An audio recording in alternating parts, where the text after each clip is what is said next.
नमस्कार शेतकरी बांधवांनो, बाजारभाव माहिती या यूट्यूब चॅनलवरती आपल्या सर्वांचं स्वागत आहे. जर तुम्ही आपल्या बाजारभाव माहिती या यूट्यूब चॅनलवरती पहिल्यांदा आला असाल तर आपल्या यूट्यूब चॅनलला सबस्क्राईब करून ठेवा, जेणेकरून बाजारभावविषयक माहिती तुम्हाला यूट्यूब चॅनलच्या माध्यमातून मिळत राहील.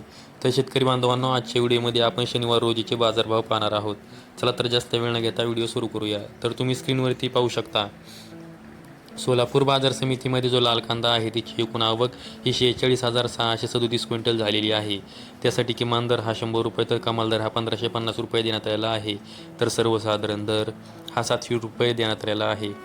त्यानंतर पुढील बाजार समिती आहे येवला अंतरसूल बाजार समिती. यामध्ये जो लाल कांदा आहे त्याची एकूण आवक ही 10,000 क्विंटल झालेली आहे. त्यासाठी किमान दर हा 200 रुपये तर कमाल दर हा 922 रुपये देण्यात आलेला आहे. तर सर्वसाधारण दर हा 750 रुपये देण्यात आलेला आहे. त्यानंतर पुढील बाजार समिती आहे लासलगाव बाजार समिती. त्यामध्ये जो लाल कांदा आहे त्याची एकूण आवक ही 28,304 क्विंटल झालेली आहे. त्यासाठी किमान दर हा 300 रुपये तर कमाल दर हा 1,200 रुपये देण्यात आलेला आहे. तर सर्वसाधारण दर हा 875 रुपये देण्यात आलेला आहे. त्यानंतर पुढील बाजार समिती आहे लासलगाव निफाड बाजार समिती. त्यामध्ये जो लाल कांदा आहे त्याची एकूण आवक ही 7,780 क्विंटल झालेली आहे. त्यासाठी किमान दर हा 500 रुपये तर कमाल दर हा 1,190 रुपये देण्यात आलेला आहे. तर सर्वसाधारण दर हा 971 रुपये देण्यात आलेला आहे. त्यानंतर पुढील बाजार समिती आहे नागपूर बाजार समिती. त्यामध्ये जो लाल कांदा आहे त्याची एकूण आवक ही 1,680 क्विंटल झालेली आहे. त्यासाठी किमान दर हा 1,200 रुपये तर कमाल दर हा 1,600 रुपये देण्यात आलेला आहे. तर सर्वसाधारण दर हा 1,500 रुपये देण्यात आलेला आहे.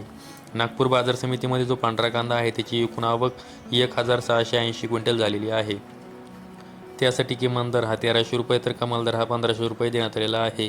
तर सर्वसाधारण दर हा 1,450 रुपये देण्यात आलेला आहे. त्यानंतर पुढील बाजार समिती आहे नाशिक बाजार समिती. त्यामध्ये जो पोळ कांदा आहे त्याची एकूण आवक ही 4,565 क्विंटल झालेली आहे.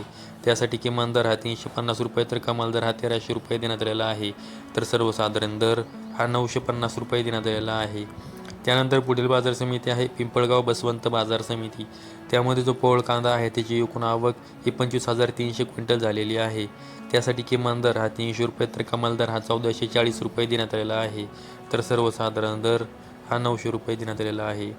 त्यानंतर पुढील बाजार समिती आहे कोपरगाव बाजार समिती. त्यामध्ये जो लाल कांदा आहे त्याची एकूण आवक ही 5,980 क्विंटल झालेली आहे. त्यासाठी किमान दर हा 300 रुपये तर कमाल दर हा 942 रुपये देण्यात आलेला आहे. तर सर्वसाधारण दर हा 810 रुपये देण्यात आलेला आहे. त्यानंतर पुढील बाजार समिती आहे मनमाड बाजार समिती. त्यामध्ये जो लाल कांदा आहे त्याची एकूण आवक ही 10,000 क्विंटल झालेली आहे. त्यासाठी किमान दर हा 400 रुपये तर कमाल दर हा 950 रुपये देण्यात आलेला आहे. तर सर्वसाधारण दर हा 500 रुपये देण्यात आलेला आहे. त्यानंतर पुढील बाजार समिती आहे चांदवड बाजार समिती. त्यामध्ये जो लाल कांदा आहे त्याची एकूण आवक ही 24,940 क्विंटल झालेली आहे. त्यासाठी किमान दर हा 50 रुपये तर कमाल दर हा 1,250 रुपये देण्यात आलेला आहे. तर सर्वसाधारण दर हा 700 रुपये देण्यात आलेला आहे. त्यानंतर पुढील बाजार समिती आहे कोल्हापूर बाजार समिती. त्यामध्ये एकूण कांद्यांची आवक ही 7,611 क्विंटल झालेली आहे. त्यासाठी किमान दर हा 400 रुपये तर कमाल दर हा 1,500 रुपये देण्यात आलेला आहे. तर सर्वसाधारण दर हा 900 रुपये देण्यात आलेला आहे. त्यानंतर पुढील बाजार समिती आहे छत्रपती संभाजीनगर बाजार समिती. त्यामध्ये एकूण कांद्यांची आवक ही 2,611 क्विंटल झालेली आहे. त्यासाठी किमान दर हा 300 रुपये तर कमाल दर हा 1,200 रुपये देण्यात आलेला आहे. तर सर्वसाधारण दर हा 750 रुपये देण्यात आलेला आहे. त्यानंतर पुढील बाजार समिती आहे सांगली फळे भाजीपाला बाजार समिती. त्यामध्ये जो लोकलचा कांदा आहे त्याची एकूण आवक ही 6,015 क्विंटल झालेली आहे. त्यासाठी किमान दर हा 500 रुपये तर कमाल दर हा 1,400 रुपये देण्यात आलेला आहे. तर सर्वसाधारण दर हा 950 रुपये देण्यात आलेला आहे.